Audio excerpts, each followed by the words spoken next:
வணக்கம். நான் உங்கள் ஜெகநாதன். தமிழக அரசியல்லேயே ஒரு புதிய வரலாற்று சாதனை அப்படின்ட்டு சொல்லலாம். தாவேகா விஜய் அவர்கள் எதிலும் கண்டிடாத முதன்முறையாக நின்ற உடனே 100க்கும் மேற்பட்ட தொகுதிகள்ல வென்றிருக்கிறாரு. 1967ல இருந்து ஆதிக்கம் செலுத்திட்டு வந்த கட்சிகள தன்னோட முதல் தேர்தலிலேயே அவங்களை எல்லாம் தோற்கடித்து பின்னுக்கு தள்ளி இருக்கிறது தாவே. தமிழ்நாட்டுல எம்ஜிஆருக்கு அடுத்தபடியாக முதல்ல முதல் தேர்தலிலேயே இவ்வளவு வெற்றி கண்ட இரண்டாவது நபர் விஜய் அப்படின்ட்டு சொல்லலாம். வேகம் மிகுந்த நாயகனாக 33 வருடங்களுக்கு முன்னாடி தன்னோட சினி உலகத்துல, அதாவது திரைப்பட உலகத்துல கால் பதிக்கிறாரு.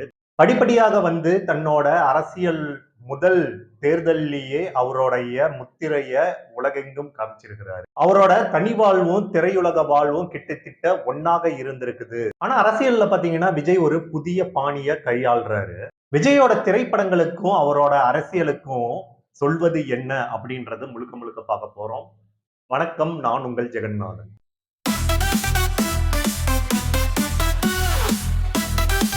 விஜய் நேர்ல பார்த்தா இப்ப சின்ன குழந்தையில இருந்து பெரியவங்க வரைக்கும் ஆச்சரியமூட்டும் வகையில அவரோட அம்சத்தை வெளிப்படுத்தி இருக்குது அப்படின்ட்டு சொல்லலாம். அவரோட திரை வாழ்க்கையில கூட கொஞ்சம் கொஞ்சமா அவரு நாளைய தீர்ப்புல முதல்ல அறிமுகமானதுல இருந்து கொஞ்சம் கொஞ்சமா அவரோட முயற்சியால படிப்படியாக இன்னார வரைக்கும் தேர்தல், அதாவது அரசியல் களம் வரைக்கும் வந்திருக்கிறார். இப்ப பாத்தீங்கன்னா திரையில பார்த்த ஒரு மனிதரை, கலகலப்பாக இருக்கிற மனிதரை நேர்ல பார்க்கும்போது நமக்கு முகம் சுளிக்கும் வகையில இருக்கும் அப்படின்னாலும் விஜய் ஒரு மாறுபட்ட செயல்ல இருக்கிறாரு. அப்படி ஒரு முறை விஜய் தன்னோட பேட்டியில என்ன சொல்லியிருக்கிறாரு, 10 வயதிலேயே தங்கையை இழந்து விட்டு பெற்றோரின் ஒரே குழந்தையாக வளர்ந்தும் தன் வயதுக்கேற்ற ஒன்றுவிட்ட சகோதர சகோதரிகள் இல்லாததும் அதற்கு காரணமாக இருக்கலாம் அப்படின்ட்டு சொல்லியிருக்கிறாரு.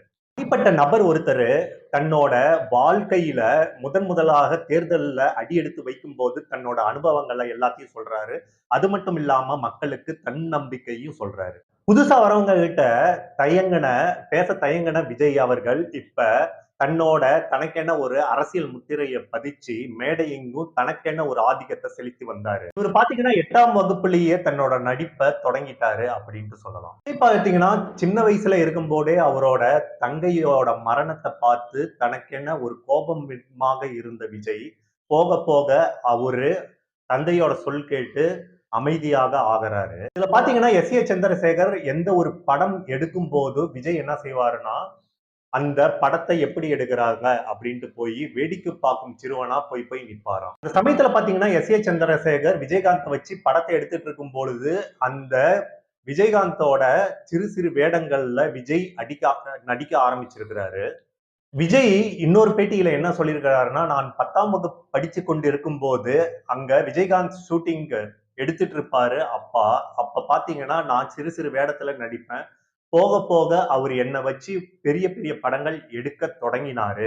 அதுக்கப்புறம் லயோலா காலேஜ்ல விஷுவல் கம்யூனிகேஷன்ல ஜாயின் பண்றாரு. அதுக்கப்புறம் ஒரு வருடம் மட்டும்தான் படிப்பை படிச்சிருக்கிறாரு. அதுக்கப்புறம் நடிக்கும் ஆசை வந்ததால படிப்பை பாதியிலே நிறுத்திட்டு நடிக்கிறதுக்கு வந்துடுறாரு.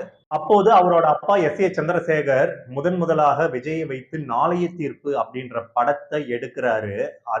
அந்த படம் தோல்வியில முடிகிற நிலையில அடுத்தடுத்து படம் விஜயகாந்த வச்சு செந்தூர பாண்டி அப்படின்ற படத்துல மெகா ஹிட் கொடுக்கிறாரு விஜய். அவர் என்ன சொல்றாரு விஜய், என்னோட தந்தை அறிமுகப்படுத்தலினா நான் வந்து இப்ப 2-3 ஆண்டுகளுக்கு பிறகுதான் சினிமாலே நடிக்க வந்திருப்பேன்.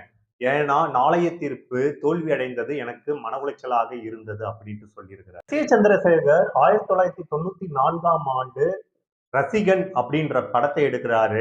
அதுல விஜய் அவர்களுக்கு இளைய தளபதி விஜய் அப்படின்று ஒரு பட்டத்தை வைக்கிறாரு. 2017ஆம் ஆண்டு வெளிவந்த பைரவா திரைப்படத்துல விஜய்க்கு பாத்தீங்கன்னா இளைய தளபதி விஜய் அப்படின்ட்டு டைட்டில் கார்டு போட ஆரம்பிக்கிறாங்க. அடுத்தடுத்து தந்தையோட தயாரிப்புல இவர் நடிக்கிற படங்கள் வெளிவருது. படிப்புல நாட்டம் இல்லாம படிப்பை ஒரு வருடத்துல பாதியிலே நிறுத்திட்டு படத்துறைக்கு வராரு. அதாவது திரைத்துறைக்கு வராரு விஜய். இதே ஆண்டுல பாத்தீங்கன்னா பல படங்கள் வெளிவாக ஆரம்பிக்குது. 1995ல இருந்து 1997 இந்த காலகட்டத்துல பாத்தீங்கன்னா ஒரு ஆண்டும் கிட்டத்தட்ட 5ல இருந்து 6 படங்கள் வரைக்கும் விஜய்து வெளியாக வருது. அதுக்கப்புறம் 2005க்கு அப்புறம் விஜய் நடிக்கிற படங்கள் குறைந்தது ஆண்டிற்கு 3 படங்களாவது வெளிவந்துட்டு இருந்த நிலையில போக வருடத்திற்கு 1 அல்லது 2 படங்கள் மட்டுமே வெளியாகி இருக்குது விஜய். விஜய்க்கு பாத்தீங்கன்னா திருப்பு முனையாக அமைந்தது பூவே உனக்காக திரைப்படம். பூவே உனக்காக திரைப்படத்துல விஜய்க்கு தனக்கென ஒரு அங்கீகாரத்தை பதிச்சு அதுல மெகா ஹிட் கொடுத்திருப்பாரு. செந்துரப்பாண்டி, ரசிகன் இந்த மாதிரி படங்கள் எல்லாமே விஜய்க்கு மெகா ஹிட் கொடுத்து தனக்கென ஒரு அங்கீகாரத்தை பெற செய்திருக்கு. அது வரைக்கும் விஜய் பாத்தீங்கன்னா பல படங்கள் நடிச்சிருந்தாலும் தனக்கென ஒரு முத்திரைய பதிச்சிருக்கிறாரு ஒரு படத்துலையும். காலங்கள் போக போக படத்தை கவனமா தேர்வு செய்ய ஆரம்பிக்கிறாரு Vijay. Love today, once more, காதலுக்கு மரியாதை இது போன்ற படங்கள் எல்லாமே வெற்றி வாய்ப்பை கொடுத்திருக்குது. வெற்றியும் பெற செய்து 100 நாட்களுக்கு மேல் ஓடி இருக்குது அப்படின்னு சொல்லலாம். 90 காலகட்டங்களுக்கு அப்புறம் விஜய் நடிப்புல எந்த படம் வந்தாலும் சூப்பர் டூப்பர் ஹிட். பாத்தீங்கன்னா தமிழ் குடும்பங்களுக்கு மிக நெருக்கமானவராக உள்ள திரைத்துறையில கொண்டு செல்லுது அவரோட யூகங்கள். இவர் வளர்ந்து வர அந்த காலகட்டத்துல பாத்தீங்கன்னா ரஜினி கமல் இருக்காங்க இல்லைங்களா, அவங்களோட எல்லா படங்களும் குறைய ஆரம்பிக்குது. அதுக்கப்புறம் விஜயும் அஜித்தும் புதிய துருவங்களாக உருவெடுத்து தனக்கென ஒரு முத்திரையை படைப்பதற்காக ஒரு சில படங்கள்ல 2 பேரும் சேர்ந்து நடிச்சிருக்காங்க. தமிழ் சினிமாவுல விஜயோட ஆதிக்கம் விரிந்து கொண்டே போனாலும் பிரபலமாயிட்டு வந்த நிலையில சர்வதேச பிராண்டான கொக்கோ கோலா விளம்பரத்துல நடிச்சிருக்கிறாரு. 2004, 2005 காலகட்டங்கள்ல கில்லி, திருப்பாச்சி, சிவகாசி இது போன்ற படங்களை கொடுத்து குடும்ப படங்களாக கொடுத்து தனக்கென குடும்பங்கள்ல ஒரு அங்கீகாரத்தை பெற்றிருக்கிறாரு. இதுக்கப்புறம் பாத்தீங்கன்னா சில படங்கள் அவருக்கு தோல்வியை சந்திச்சது. 2012ல வெளியான துப்பாக்கி படம் இருக்கு இல்லைங்களா, அந்த படம் பாத்தீங்கன்னா இவருக்கு ஒரு புதிய பாதையை காட்ட ஆரம்பிச்சது. அதிகாரம் பற்றி 16 வருடங்களுக்கு முன்னே விஜய் ஒரு மேடையில பேசியிருக்கிறாரு. என்ன பேசியிருக்கிறாருன்னா, இந்த காலகட்டத்துல பாத்தீங்கன்னா விஜய் தன்னோட முனை பெயரை இளைய தளபதி விஜயில இருந்து தளபதி விஜய் அப்படின்ட்டு மாத்திக்கிறாரு. முகமது இலியாஸ் தன்னோட எக்ஸ்தலத்துல என்ன சொல்லியிருக்காருன்னா, 2017க்கு பிறகான விஜயின் திரைப்படங்களின் பெரும்பாலானவை அவரை புதிய எம்ஜிஆராக முன்னிறுத்தின. பொதுவெளியில் தலை காட்டுவதை அவர் குறைத்து கொண்டார். டிஜிட்டல் உலகின் சூழலில் வெகு மக்கள் தன் முகத்தை பிரபலமாக மாற்றிக்கொள்ள வேண்டிய வேளையில் தன்னுடைய முகத்தை இத்தகைய டிஜிட்டல் வெளியில் இருந்து வெளிக்கொண்டார் விஜய்.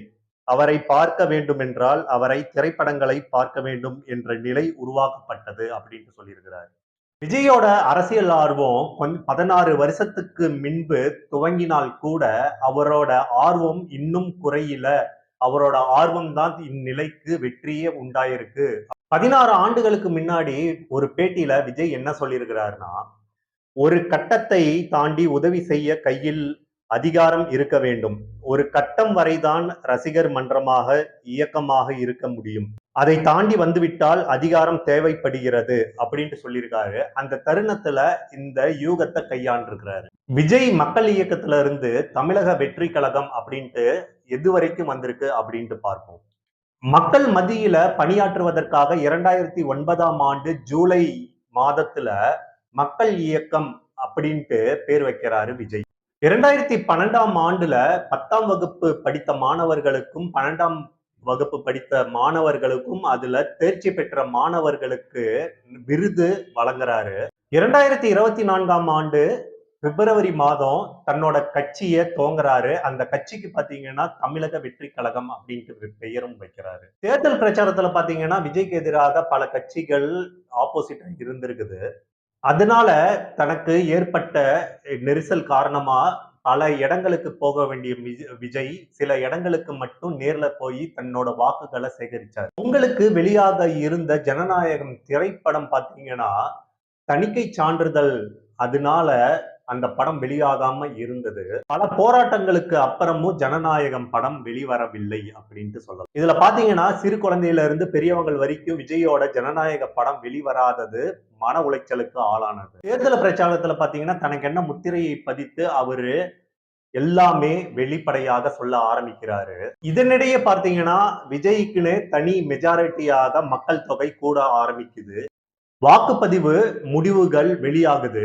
வெளியாகுன நிலையில தன் கூட போட்டியிட்ட அனைத்து கட்சிகளையும் பின்தள்ளி இவர் பாத்தீங்கன்னா 100க்கும் மேற்பட்ட தொகுதிகள்ல வென்று சாதனை புரிஞ்சிருக்கிறாரு.